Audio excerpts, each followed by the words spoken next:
Takže ahoj, vítá vás Vůd.cz u mého druhého vlogu.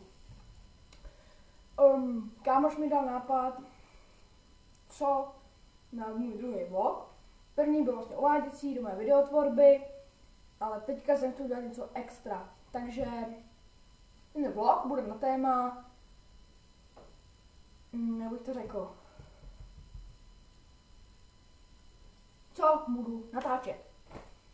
Budou to, tak, bude to, že číslo 1 mafie, to je jasný, dvojku nevím, protože tu už bych chtěl restartovat, a přemýšlím, čeho to udělám, protože mám gamesky na Xbox, mám gamesky na komp, ty jsou starší a to nevadí, ale chtělo by to prostě něco extra. Jako prostě, aby se na to dalo koukat, byly tam nějaký lajky, či dislajky, či odběr, či subscribe, ale prostě, a to je extra, já chci, aby se nám to líbilo, potřebuju dát ale taky náměty a talera bude lehce složitější, takže určitě bude Mafia 1, možná Mafia 2, tu se nejsem jistý, jako jsem ještě našel program, který by natáčel přes Xbox. No a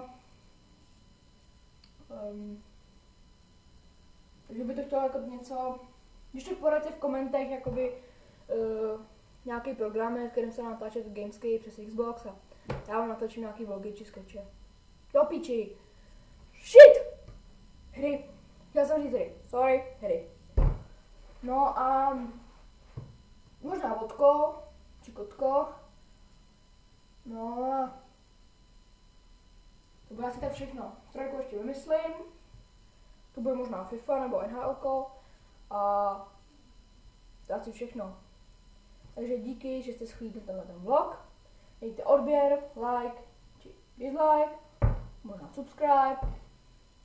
A hlavně mi napište komenty teda s tou třetí gameskou a z těch dvou, co jsem teďka říkala, tak třetí gameskou vyberte a nějaký teda ten program, kterým by se dalo, nebo nějak přibližně nějaký zařízení, kterým by se daly nahrávat gamesky z Xboxu.